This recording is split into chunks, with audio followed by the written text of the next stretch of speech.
Hi friends, ഇനി ഞാൻ നിങ്ങളായിട്ട് ഷെയർ ചെയ്യുന്നത് നമുക്ക് വളരെ ഈസി ആയിട്ടും ടേസ്റ്റി ആയിട്ടും ഉണ്ടാക്കാൻ പറ്റുന്ന ഒരു റൈസ് കുക്കർ ബിരിയാണിയാണ്. ഇത് നമ്മൾ റൈസ് കുക്കറിൽ ഉണ്ടാക്കുന്നതുകൊണ്ട് തന്നെ കുറഞ്ഞ സമയം കൊണ്ട് നമുക്ക് ഉണ്ടാക്കിയെടുക്കാൻ പറ്റും. അപ്പോൾ ഇതെങ്ങനെ ഉണ്ടാക്കുന്നത് നോക്കിയാലോ. ആദ്യം തന്നെ നമ്മൾ റൈസ് കുക്കറിൽ വെക്കുന്ന ഒരു സ്റ്റീൽ കലത്തിലേക്ക് അരിക്ക് ആവശ്യമായിട്ടുള്ള വെള്ളമാണ് ഒഴിച്ചെടുക്കുന്നത്. ഞാൻ ഈ ഒരു സ്റ്റീൽ കപ്പിന് 2.5 കപ്പ് അരിയാണ് എടുത്തിട്ടുള്ളത്. അതുകൊണ്ട് തന്നെ 5 കപ്പ് വെള്ളമാണ് ഒഴിച്ചു കൊടുക്കുന്നത് കേട്ടോ. ഒരു കപ്പ് അരിക്ക് 2 കപ്പ് വെള്ളം എന്ന രീതിയിലാണ് വെള്ളം നമ്മൾ എടുക്കേണ്ടത്. ഇനി ഇതിലേക്ക് ആവശ്യത്തിന് ഉപ്പ് ചേർക്കുന്നുണ്ട്, അതുപോലെ കുതിർത്ത് വെച്ചിട്ടുള്ള ഗ്രീൻ പീസും കൂടെ ചേർക്കുന്നുണ്ട്. എന്നിട്ട് അടച്ചു വെച്ചിട്ട് വെള്ളം തിളക്കാനായിട്ട് മാറ്റി വെക്കുക. ഇനി നമ്മൾ അത് ഒരു അടുപ്പത്ത് വെച്ചിട്ട് മറ്റൊരടുപ്പത്ത് ഒരു പാൻ വെച്ചിട്ട് കുറച്ച് ഓയിൽ ഒഴിച്ചിട്ടുണ്ട്. ഇതിലേക്ക് ഒരു കഷ്ണം പട്ട, അതുപോലെ ഒരു 4 ഏലക്ക, ഒരു തക്കോലം, അതുപോലെ 4 ഗ്രാമ്പും കൂടെ ചേർക്കുന്നുണ്ട്. ഞാൻ 2.5 കപ്പ് അരിയാണ് എടുത്തിട്ടുള്ളത്. അതിലേക്ക് ആവശ്യമായിട്ടുള്ള സാധനങ്ങളാണ് ഈ പറയുന്നത് കേട്ടോ. അപ്പോൾ അരിയുടെ അളവ് കൂട്ടുമ്പോൾ നിങ്ങൾ മസാലയുടെ അളവും കൂട്ടുക. ഇനി ഇതിലേക്ക് ഒരു വലിയ സവാള ചെറുതാക്കി അരിഞ്ഞത് ചേർക്കുന്നുണ്ട്. എന്നിട്ട് നമ്മൾ സവാള ഒന്ന് വഴറ്റിയെടുക്കുകയാണ് ചെയ്യുന്നത്. സാധാരണ നമ്മൾ ബിരിയാണി മസാലയൊക്കെ ഉണ്ടാക്കുന്ന അതേ രീതിയിലാണ് ഞാൻ ഈ ഒരു മസാല ഉണ്ടാക്കിയെടുക്കുന്നത് കേട്ടോ. അപ്പോൾ നിങ്ങൾ കൂടുതൽ അളവിൽ ചെയ്യുമ്പോൾ ഞാൻ പറഞ്ഞല്ലോ, കൂടുതലായിട്ട് നിങ്ങൾ വെജിറ്റബിൾസും മസാലയൊക്കെ കൂടുതലായിട്ട് തന്നെ എടുക്കുക. ഉള്ളി ഒന്ന് വഴന്ന് വരുന്ന സമയത്ത് ഇതിലേക്ക് ഞാനൊരു 1.5 ടേബിൾ സ്പൂൺ ഇഞ്ചി വെളുത്തുള്ളി ചതച്ചത് ചേർക്കുന്നുണ്ട്. അതും കൂടെ ചേർത്തിട്ട് നല്ലപോലെ ഒന്നും കൂടെ ഒന്ന് വഴറ്റിയെടുക്കുന്നുണ്ട്. അതിൻ്റെ ആ ഒരു പച്ചമണം മാറുന്ന വരെ ഒന്ന് മൂപ്പിച്ചെടുക്കുക. ഇനി ഇതിലേക്ക് ഒരു 2 തക്കാളി, അതുപോലെ എരിവിന് ആവശ്യമായിട്ടുള്ള പച്ചമുളകും കൂടെ ചേർക്കുന്നുണ്ട്. പച്ചമുളകൊക്കെ നിങ്ങൾക്ക് കൂടുതൽ എരിവ് ആവശ്യമുണ്ടെന്നുണ്ടെങ്കിൽ കൂടുതലായിട്ട് ചേർക്കുക. അതിനൊന്നും പ്രത്യേകിച്ച് അളവൊന്നുമില്ല കേട്ടോ. നല്ല സ്പൈസി ആയിട്ട് വേണ്ടവരാണെന്നുണ്ടെങ്കിൽ നന്നായിട്ട് മുളക് ചേർക്കുക.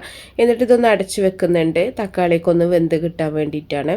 കുറച്ച് സമയം ഒന്ന് അടച്ചു വെച്ചിട്ട് നമ്മളിതൊന്ന് തുറന്നിട്ട് ഒന്നും കൂടെ ഒന്ന് ഇളക്കി മിക്സ് ചെയ്തെടുക്കുക. ഇനി ഇതിലേക്ക് നമ്മൾ കഷ്ണങ്ങളാക്കി എടുത്തിട്ടുള്ള വെജിറ്റബിൾസ് ആണ് ചേർത്ത് കൊടുക്കുന്നത്. ഞാനിവിടെ ഉരുളക്കിഴങ്ങ്, ക്യാരറ്റ്, കുറച്ച് ബീൻസ്, അതുപോലെ സോയ, കുറച്ച് ക്യാപ്സിക്കം, ഇതൊക്കെയാണ് ചേർക്കുന്നത് കേട്ടോ. അപ്പോൾ നിങ്ങളുടെ കയ്യിൽ ഏതൊക്കെ വെജിറ്റബിൾസ് ആണുള്ളത് അതൊക്കെ നിങ്ങൾക്ക് ചേർത്ത് കൊടുക്കാം.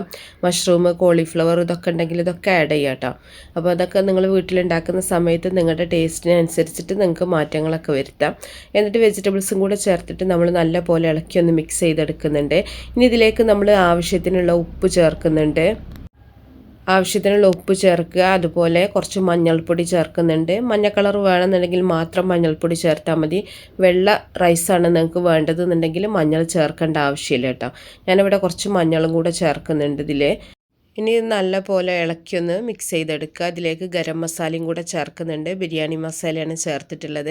1 ടീസ്പൂൺ ബിരിയാണി മസാലയും കൂടെ ചേർത്തിട്ടുണ്ട്. സാധാരണ നമ്മൾ വെജ് ബിരിയാണിയിലേക്ക് ഒരുപാട് മസാല ചേർക്കേണ്ട ആവശ്യമില്ല. ഇനി കുറച്ച് മല്ലിയില, പുതിനയില അരിഞ്ഞതും കൂടെ ചേർക്കുന്നുണ്ട്. എന്നിട്ട് നല്ല പോലെ ഒന്ന് ഇളക്കി മിക്സ് ചെയ്തെടുക്കുന്നുണ്ട്. ഇനി നമുക്ക് ഈ വെജിറ്റബിൾസ് കുറച്ച് സമയം ഒന്ന് വേവിച്ചെടുക്കാം. ഒരുപാട് വേവിച്ചെടുക്കേണ്ട ആവശ്യമില്ല, നമുക്കിത് റൈസിൻ്റെ കൂടെ വേവും. അതുകൊണ്ട് തന്നെ ഒന്നങ്ങോട്ട് വഴറ്റിയെടുത്തതിന് ശേഷം നമുക്ക് തീ ഓഫ് ചെയ്യാം. എന്നിട്ട് നമ്മളിത് റൈസ് വേവുന്ന കൂട്ടത്തിൽ ഈ ഒരു മസാലയും കൂടെ ചേർത്തിട്ടാണ് വേവിച്ചെടുക്കുന്നത്. ആ ഒരു സമയത്ത് എന്തായാലും ഇതെല്ലാം നല്ല പോലെ തന്നെ വെന്ത് കിട്ടും. ഇനി 1 ടേബിൾ സ്പൂൺ ചെറുനാരങ്ങ നീരും കൂടെ ചേർക്കുന്നുണ്ട്. ഇതിന് പകരം നിങ്ങൾക്ക് തൈര് വേണമെങ്കിൽ ചേർക്കാം, ഇല്ലെങ്കിൽ വിനാഗിരി ചേർക്കാം കേട്ടോ. അതൊക്കെ നിങ്ങളുടെ കയ്യിൽ ഏതാണോ ഉള്ളത് അത് ചേർത്തിട്ട് നിങ്ങൾക്ക് ഈ ഒരു റൈസ് ഉണ്ടാക്കിയെടുക്കുക. ഞാനിവിടെ ചെറുനാരങ്ങ നീരാണ് ചേർത്തിട്ടുള്ളത്. ഇനി നമ്മൾ തീ ഓഫ് ചെയ്തിട്ടുണ്ട്. ഈ ഒരു സമയം കൊണ്ട് തന്നെ നമ്മൾ വെള്ളമൊക്കെ നന്നായിട്ട് തിളച്ച് വന്നിട്ടുണ്ട്. ഇനി നമ്മൾ കഴുകി കുതിർത്ത് വെച്ചിട്ടുള്ള ബസ്മതി റൈസാണ് ഞാൻ ഈ ഒരു ഇതിലേക്ക് ചേർത്ത് കൊടുക്കുന്നത്. ബസ്മതി റൈസിന് പകരം നിങ്ങൾക്ക് ജീരകശാല ഏത് റൈസ് വേണമെങ്കിലും എടുക്കാം കേട്ടോ. അപ്പോൾ റൈസും കൂടെ ചേർത്തിട്ട് നല്ല പോലെ ഒന്ന് ഇളക്കി മിക്സ് ചെയ്യുക. ഈ ഒരു സമയത്ത് റൈസിലേക്ക് ആവശ്യമുള്ള ഉപ്പുണ്ടോ എന്നൊക്കെ ചെക്ക് ചെയ്യുക. മസാലയിൽ നമ്മൾ ഉപ്പ് ചേർത്തിട്ടുണ്ട്.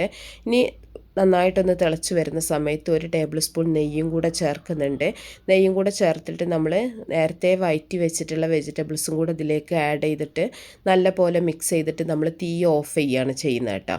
റൈസ് തിളച്ച് വന്നിട്ടുണ്ട്, അതുകൊണ്ട് നമ്മൾ പിന്നെ തീ ഓണാക്കിയിട്ട് അടുപ്പത്ത് വെക്കണില്ല. നല്ല പോലെ ഇളക്കി മിക്സ് ചെയ്യുക. ഉപ്പ്, എരിവ് ഇതൊക്കെ ഉണ്ടോയെന്ന് നിങ്ങൾ നോക്കുക. എന്നിട്ട് നമ്മൾ തീ ഓഫ് ചെയ്തിട്ട് ഇത് അടച്ചു വെച്ചിട്ട് നമ്മളിത് തെർമൽ കുക്കറിലേക്ക് ഇറക്കി വെക്കുകയാണ് ചെയ്യുന്നത്. അപ്പോൾ ഇത്രയേ ഉള്ളൂ. സാധാരണ നമ്മൾ നെയ്ച്ചോറൊക്കെ ഉണ്ടാക്കിയെടുക്കുന്ന അതേപോലെ തന്നെ മസാലയും കൂടെ ചേർത്തിട്ടുണ്ട്. അപ്പോൾ അത് വെച്ചിട്ട് അടച്ചു വെച്ചിട്ട് ഒരു അരമണിക്കൂർ കഴിഞ്ഞിട്ട് നമുക്കിത് തുറന്നിട്ട് ചോറ് വിളമ്പിയെടുക്കുക. ചോറ് റെഡി ആയിട്ടുണ്ട്. ഇനി ഇത് നമ്മൾ സാധാരണ ബിരിയാണി ഗാർണിഷ് ചെയ്യുന്ന പോലെ കുറച്ച് പൊരിച്ച ഒണിയനും അതുപോലെ നമ്മുടെ അണ്ടിപ്പരിപ്പൊക്കെ വെച്ചിട്ട് നമുക്കിതൊന്ന് നന്നായിട്ടൊന്ന് ഗാർണിഷ് ചെയ്തിട്ട് വിളമ്പിയെടുക്കുക. ഇത് നിങ്ങൾക്ക് ബീഫിൻ്റെ കൂടെ, ചിക്കൻ്റെ കൂടെ, മട്ടൻ്റെ കൂടെ ഒക്കെ സെർവ് ചെയ്യാം. ഇനി ഒന്നുമില്ലെങ്കിലും അച്ചാറ്, പപ്പടം, തൈരൊക്കെ ഉണ്ടെങ്കിലും നന്നായിട്ട് കഴിക്കാൻ പറ്റും നല്ലൊരു റൈസാണ്. അപ്പോൾ ഇഷ്ടപ്പെട്ട തീർച്ചയായിട്ടും നിങ്ങൾ ലൈക്ക് ചെയ്യുക, അതുപോലെ ഷെയർ ചെയ്യുക, മാക്സിമം സപ്പോർട്ട് ചെയ്യുക, നിങ്ങളുടെ ഫീഡ്ബാക്കൊക്കെ അറിയിക്കുക. അപ്പോൾ നല്ല റെസിപ്പികളൊക്കെ ആയിട്ട് നമുക്ക് അടുത്തൊരു വീഡിയോയിൽ കാണാം. ഓക്കേ.